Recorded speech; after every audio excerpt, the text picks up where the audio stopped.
오늘 우리가 함께 살펴볼 이야기는 아살라야나경에 나오는 아주 흥미로운 논쟁인데요. 이게 정말 놀랍게도 오늘날 우리에게도 시사하는 바가 아주 큽니다. 자, 이 문장이 모든 것의 시작입니다. 오직 브라만만이 최상의 계급이다. 이건 당시 고대 인도 사회의 근간을 이루는 정말 흔들리지 않는 믿음이었어요. 앞으로 펼쳐질 이야기의 배경이 되는 핵심 주장인 거죠. 이야기는 사와띠라는 마을에서 시작됩니다. 여기에 아주 유력한 브라만 500명이 모여 있었는데 이 사람들이 단단히 화가 난 거예요. 왜냐? 붓다가 태생이 어떻든 상관없이 누구나 깨끗해질 수 있다고 가르치고 다녔기 때문이죠. 이 브라만들이 내세운 주장은 크게 네 가지였어요. 자기들만이 가장 높은 계급이고 자기들 피부색이 하얗다는 거죠. 다른 사람들은 검다고 하면서요. 그리고 오직 자신들만이 진정으로 정화될 수 있고 심지어 신의 입에서 태어났다고까지 주장했습니다. 이건 그냥 믿음이 아니라 그들의 사회 전체를 지탱하는 이데올로기 그 자체였어요. 자, 붓다의 이런 가르침에 맞서기 위해서 브라만들은 그냥 아무나 보낼 수 없었겠죠. 그들은 자신들의 진영에서 가장 똑똑하고 뛰어난 사람, 말하자면 챔피언을 뽑았습니다. 그가 바로 오늘 이야기의 또 다른 주인공, 아살라야나라는 젊은이입니다. 이 아살라야나라는 친구 정말 대단한 사람이었어요. 나이는 겨우 16살인데 브라만들의 핵심 경전인 세 가지 배달을 완벽하게 마스터했고요. 언어학, 문법, 철학까지 그야말로 천재, 신동으로 소문이 자자했죠. 붓다에게는 정말 만만치 않은 상대였을 겁니다. 그런데 여기서 아주 재밌는 반전이 있어요.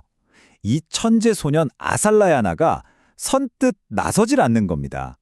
브라만들이 네가 가서 논파하고 와라 하고 압박하는데도 곧다마 수행자는 법에 따라 말씀하시는 분이라 토론하기가 어렵습니다 라며 망설였던 거죠. 그는 이미 붓다를 존중하고 있었고 이 논쟁이 얼마나 힘든 싸움이 될지 직감했던 거예요. 결국 브라만들의 계속된 압박에 아살라야는 마지못해 길을 나섭니다. 붓다를 찾아가서 브라만들의 그 네 가지 주장을 그대로 전달하죠. 자, 드디어 세기의 지적 대결이 막을 올립니다. 붓다의 첫 번째 질문은 정말 의외였습니다. 어떤 심오한 철학적 반박이 아니었어요. 그냥 아주 단순하고 누구도 부정할 수 없는 사실을 묻습니다. 아살라야나요, 브라만 여인들도 생리를 하고 임신하고 아이를 낳고 젖을 먹이지 않습니까? 이건 뭘까요? 당신들이 아무리 신의 입에서 태어났다고 주장해도 결국 당신들도 똑같은 인간의 몸에서 태어난다는 가장 기본적인 사실을 짚고 넘어가는 거죠. 두 번째 질문은 시야를 바깥 세상으로 돌립니다. 붓다는 이렇게 물어요. 요나나 캄보자 같은 다른 나라에서는 계급이 주인과 노예 딱 두 개뿐이고 주인이 노예가 되기도 하고 노예가 주인이 되기도 한다는 말 들어봤습니까? 이건 너희들이 믿는 그 절대적인 계급 제도는 보편적인 게 아니라 너희 사회만의 특수한 규칙일 뿐이다 라는 걸 보여주는 거죠. 자, 이제 붓다는 논의를 도덕적인 차원, 바로 업의 영역으로 끌고 들어옵니다. 만약 어떤 사람이 나쁜 짓, 그러니까 살생이나 도둑질, 거짓말을 한다면 브라만이 아닌 사람들만 나쁜 세상에 태어납니까? 하고 묻는 거죠. 과연 업의 법칙이 신분에 따라 다르게 적용될까요? 이 질문에 아살라야나는 뭐라고 답했을까요? 당연히 아닙니다라고 할 수밖에 없죠. 전사든 브라만이든 상인이든 노동자든 나쁜 짓을 하면 그 과부를 받는다는 건 당시 상식이니까요. 결국 아살라야나 스스로 인정한 셈입니다. 사람의 미래를 결정하는 건 태생이 아니라 그 사람의 행동이라는 것을요. 붓다는 여기서 멈추지 않고 질문을 반대로 뒤집습니다.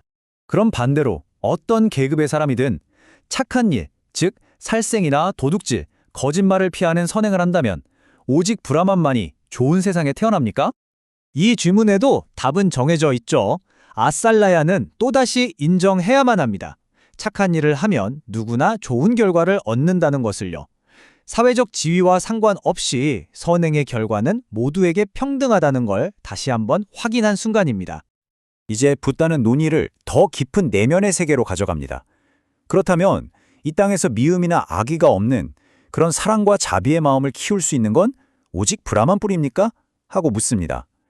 정신적인 수행과 발전의 가능성이 특정 계급에게만 독점되는 것인지 묻는 거죠. 아살라야나는 이 질문에도 아닙니다. 네 계급 모두 가능합니다. 라고 대답합니다. 자, 이제 이 논쟁의 하이라이트라고 할 수 있는 정말 기가 막힌 비유가 등장합니다.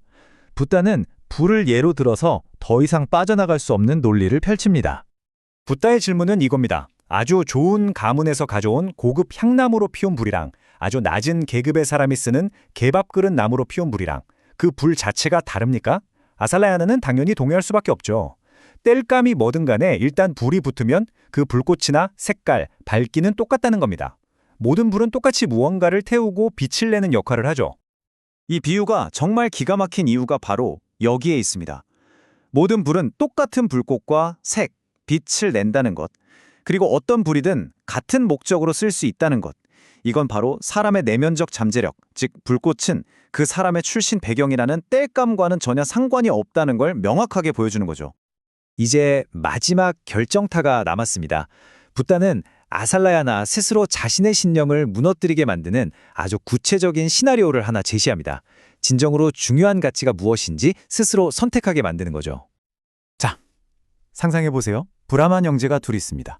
한 명은 공부는 많이 했지만 아주 부도덕하고 다른 한 명은 배운 건 없지만 정말 덕이 높고 착해요. 중요한 제사에서 이 두 사람 중 누구에게 먼저 음식을 바쳐야 할까요? 이건 바로 신분과 지식이냐, 인격과 덕성이냐, 이 둘 사이에서의 선택을 강요하는 마지막 질문입니다. 아살라야나는 뭐라고 대답했을까요? 그는 망설임 없이 이렇게 말합니다. 덕이 있고 품성이 좋은 사람에게 먼저 바쳐야 합니다. 바로 이 대답으로 아살라야나는 브라만 계급의 우월성이라는 주장 전체를 자기 손으로 무너뜨린 겁니다. 태생이나 학식보다도 덕이 더 우월한 가치라는 걸 스스로 인정한 거죠. 이것으로 논리적인 대결은 완전히 끝났습니다. 태생에 따른 계급의 우월성을 증명하러 왔던 천재 소년이 오히려 덕성에 기반한 능력주의를 옹호해버린 역설적인 상황이 된 거죠. 그 순간 아살라야나는 아무 말도 할 수 없었습니다. 경전에는 그 모습이 아주 생생하게 묘사되어 있어요. 침묵에 잠겨 낙담한 채 어깨는 축 처지고 고개를 푹 숙인 채 할 말을 완전히 잃었다. 자신의 논리가 완전히 무너진 것을 깨달은 지식인의 모습을 보여주는 거죠. 자, 여기서 정말 중요한 점이 있습니다. 붓다는 내 말이 맞으니까 믿어 라고 윽박지르지 않았어요. 대신에 차근차근 질문을 던지고 상대방이 스스로 논리를 따라가며 결론에 도달하게 만들었죠. 그래서 아살라야나가 붓다의 제자가 되겠다고 청한 것은 어떤 맹목적인 믿음이 아니라 철저한 이성에 근거한 지적인 선택이었다는 겁니다. 2500년 전의 이 대화는 오늘 우리에게도 똑같은 질문을 던집니다. 우리는 지금 어떤 기준으로 사람의 가치를 판단하고 있을까요? 그 사람의 출신, 재산, 사회적 지위? 이런 것들을 넘어서 한 사람의 가치를 진정으로 결정하는 것은 과연 무엇일까요? 이것이야말로 시대를 관통하는 아주 강력한 질문이 아닐까 싶습니다.